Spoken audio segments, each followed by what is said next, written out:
Bonjour à toutes et à tous, bienvenue dans ma seconde base autonome durable. Je suis Stéphane Vivaliste et pour celles et ceux qui sont nouveaux sur cette chaîne d'autonomie et de survie, n'oubliez pas de vous abonner et de laisser un pouce bleu.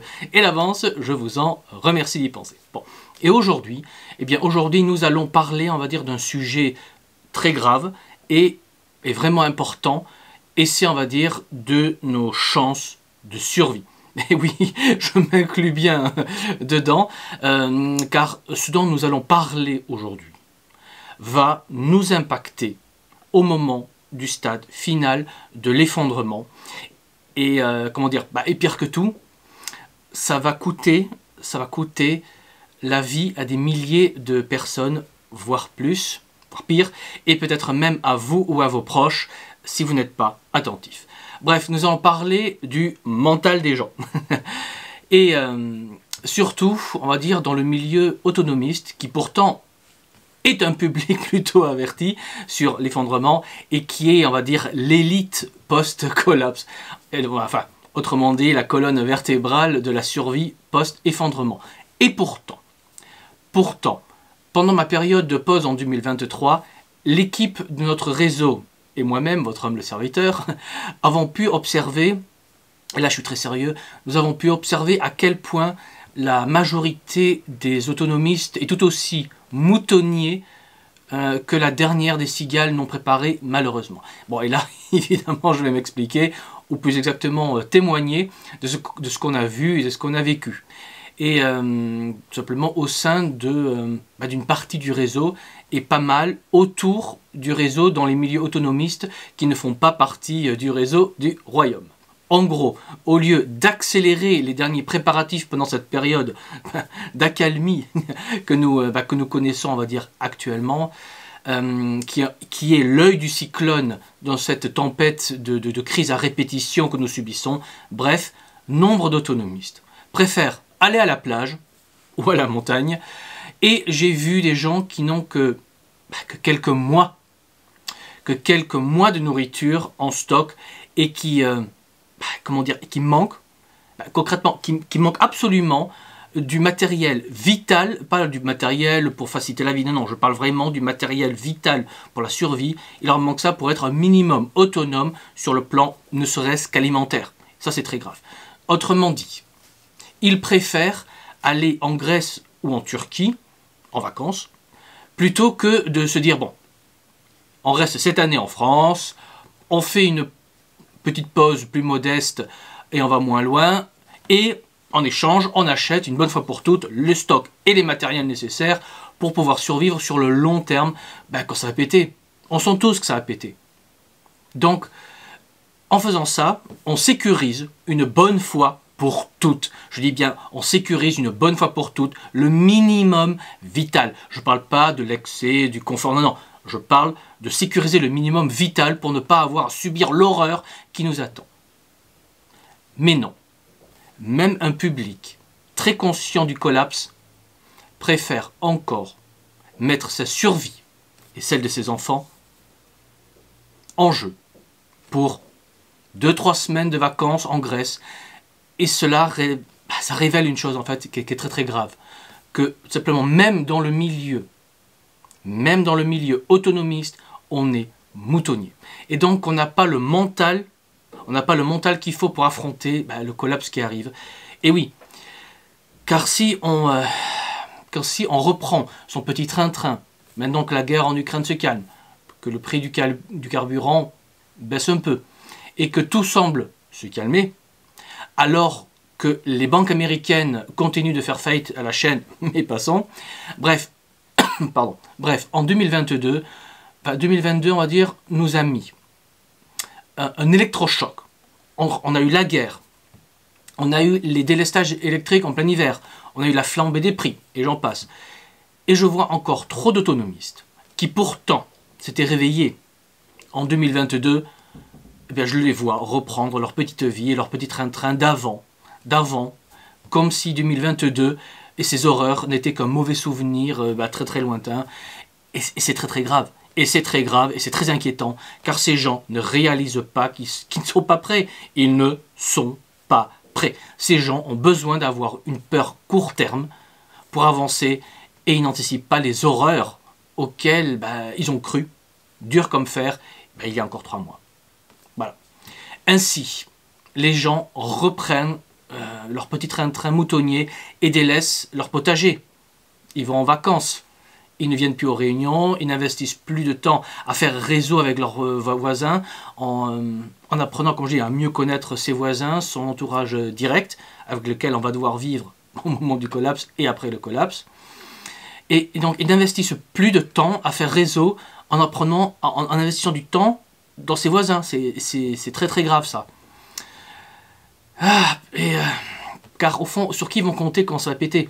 Faire réseau, creuser, développer son réseau local est extrêmement important parce que comme ça vous pouvez savoir sur qui vous pouvez compter au moment du collapse. Car ce n'est pas au dernier moment, je le dis, je le répète, ce n'est pas au dernier moment dans le stress et l'angoisse et le manque, la pénurie, qu'on crée des liens solides et sérieux de confiance autour de soi. C'est justement, soyons sérieux, c'est justement maintenant que tout tient encore qu'il faut s'entraider, faire un travail de réseautage. Et si vous manquez d'idées, en voici. Vous pouvez par exemple aider les copains ou les voisins à rentrer leur sterre de bois de chauffage, en organisant des barbacs, en agrandissant son potager, en partageant ses graines, en aidant les membres de son réseau à planter, à mieux préparer sa terre, à faire des travaux, et j'en passe. Des idées, il y en a plein. C'est maintenant qu'il faut tisser des liens. Je le dis et je le répète, c'est maintenant qu'il faut tisser des liens. C'est maintenant qu'il faut repérer, on va dire, sur qui on peut compter et ceux qui sont forts en gueule, mais qui ne bossent pas ou sur qui on ne peut pas compter. C'est extrêmement important de faire aujourd'hui la différence, de savoir sur qui on peut compter et qui est un boulet. Mais non, malheureusement, nombre d'autonomistes préfèrent encore dépenser leur argent pour aller en vacances à l'autre bout du continent et reprendre son petit train-train plutôt que de dépenser son argent pour se préparer une bonne fois pour toutes. Une fois que vous avez sécurisé le minimum vital, là vous pouvez vous permettre de relâcher un peu la pression, de partir un petit peu, mais sécurisez d'abord le minimum vital. C'est l'important. C'est ultra important. Et c'est pas difficile, complétez vos stocks et complétez votre matériel et travailler à son réseau. Théoriquement, vous devez pouvoir être autonome en eau et en nourriture, vous devez avoir le matériel pour ça, et vous devez avoir un minimum de réseau autour de vous pour au moins 10 personnes. Je ne parle pas de femmes, non, je parle de 10 personnes solides.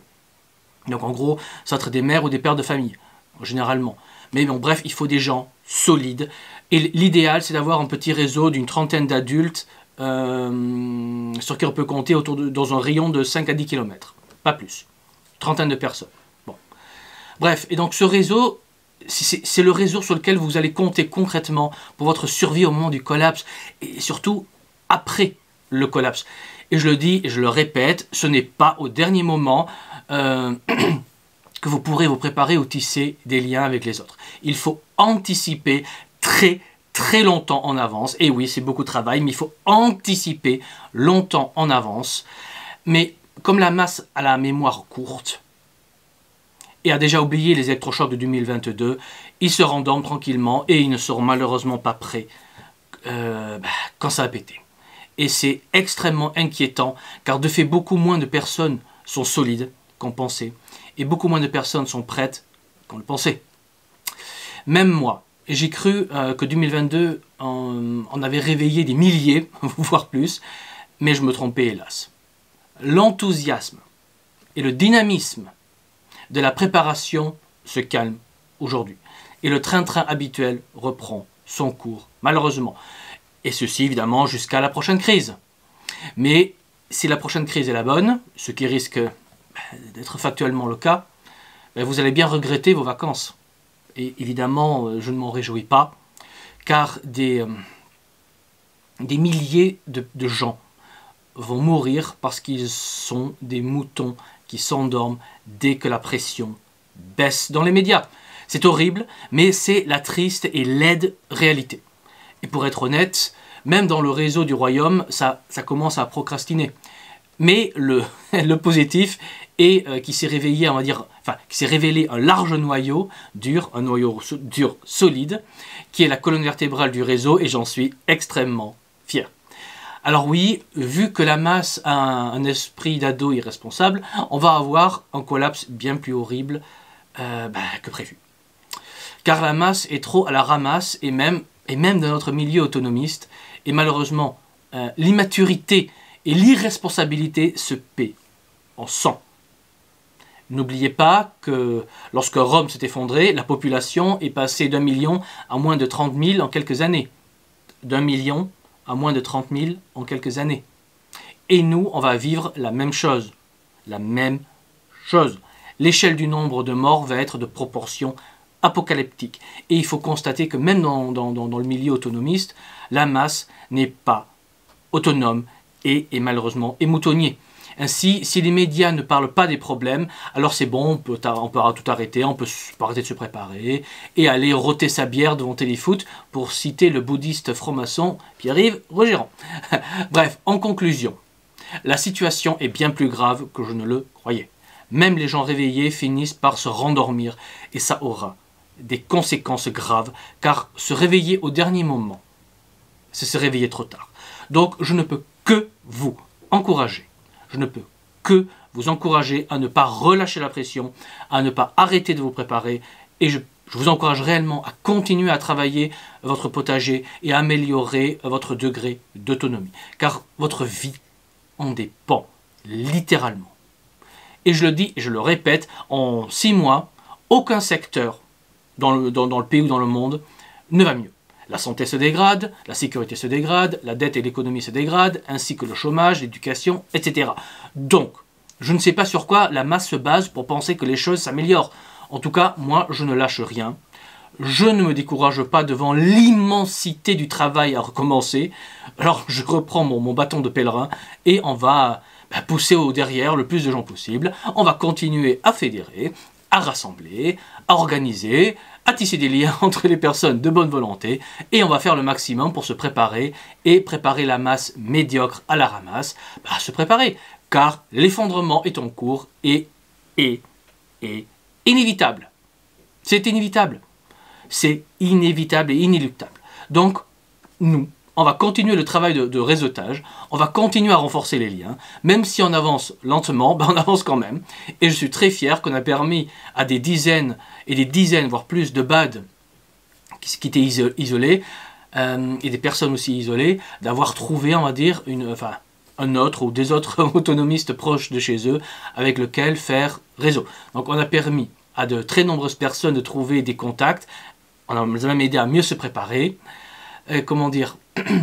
et voilà, en trouvant des contacts, mais pas seulement, à sortir aussi du stress, de l'isolement.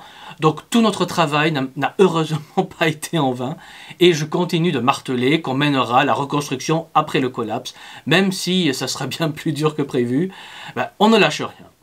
Voilà, on ne lâche rien, on avance, on rassemble, quel que soit le prix, on le paiera. Quel que soit le volume de sueur à transpirer, on le transpirera. Et s'il faut des crises de larmes, on pleurera, mais on avancera.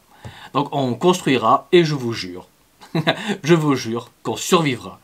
Et nous et nos enfants auront un avenir. Et aussi vrai que Dieu est mon juge, je ne vous abandonnerai jamais. Je serai là avec vous, même quand mes forces me lâcheront un jour, je serai toujours là à vous rassembler, à vous unifier et à mener le travail de réseautage et de reconstruction. Ceci dit, si vous avez une maison en Mayenne, en Sarthe, dans le Maine-et-Loire, en Bretagne, en Vendée, en Normandie, en Ille-et-Vilaine, dans le Loir-et-Cher et en Loire-Atlantique, là, nous rejoindre est gratuit si vous rejoignez nos équipes. Si c'est votre cas, envoyez-moi un mail à l'adresse qui est sous la vidéo dans le descriptif. N'oubliez pas qu'il faut avoir une maison sur place. Bref, le temps où on pouvait rôter tranquillement et passivement sa bière devant Téléfoot est révolu. Maintenant, soit on se condamne à mort, soit on m'écoute et on se prend en main, et on se prépare sur les 3 niveaux. C'est-à-dire pour le court terme, le moyen terme et le long terme. N'oubliez jamais le long terme. Alors pour le court terme, ne faites pas de la dentelle. Hein. Clairement, faites des stocks en tout, allant de la nourriture à des vêtements, à du savon, etc. Bref, stockez tout ce dont vous avez besoin au quotidien pour pouvoir survivre pendant au moins 2 ans. Donc, pour le moyen terme, apprenez à produire. Et comme je le dis à chaque vidéo, on est passé de la société du citoyen consommateur, à qui on donne tout clé en main, au citoyen producteur. Donc apprenez à produire ne serait-ce qu'une partie de votre nourriture, des herbes pour améliorer le goût de vos aliments. Apprenez à produire votre savon ou votre lessive, c'est assez simple, mais ça pourra faire la différence. Donc voilà, bref, produisez quelque chose, au moins quelque chose. Travaillez à votre autonomie et donc à votre liberté. Car la quête d'autonomie est en fait une quête vers la liberté. Ensuite, évidemment, pour le long terme, et par long terme, j'entends pour les 5 à 30 ans qui viennent, donc après le collapse, rejoignez un réseau local qui s'organise pour le collapse. Comme mon réseau, mais si vous en avez d'autres, rejoignez-les aussi. Le but est de ne pas rester isolé. Car survivre, dites-vous aussi que survivre pour survivre n'a aucun intérêt. Il faut survivre pour un but. Et mon réseau, le réseau du royaume, vous offre un but qui a du sens. Et c'est de survivre pour reconstruire après le collapse. Mais pour reconstruire, il faut une forte capacité d'organisation. Il faut du matériel, il faut une forte capacité de production, une excellente capacité logistique, et j'en passe. Sans parler, pour tenir sur le long terme, il faut des services publics, au moins des petits services publics post-collapse, comme la production d'eau potable, ou simplement un service de santé de qualité. Et je tiens à dire que nous avons déjà le matériel pour produire de l'eau potable pour entre 15 et 30 000 personnes par jour. Donc on va plutôt se baser sur 15 000 personnes par jour, mais ce n'est pas négligeable. Ça, c'est le matériel qu'on possède déjà. Et on va l'améliorer, évidemment. Bref, et à ma connaissance, on va dire, il n'y a qu'un seul réseau en France qui s'organise à cette échelle, et c'est mon réseau, le réseau du royaume, que vous pouvez rejoindre gratuitement. Et sur ces belles paroles, il ne me reste plus qu'à vous dire, comme toujours, n'oubliez pas qu'un homme averti en vaut 2, mais qu'un homme préparé en vaut 4. Donc préparez-vous, anticipez, et je vous dis à la prochaine fois.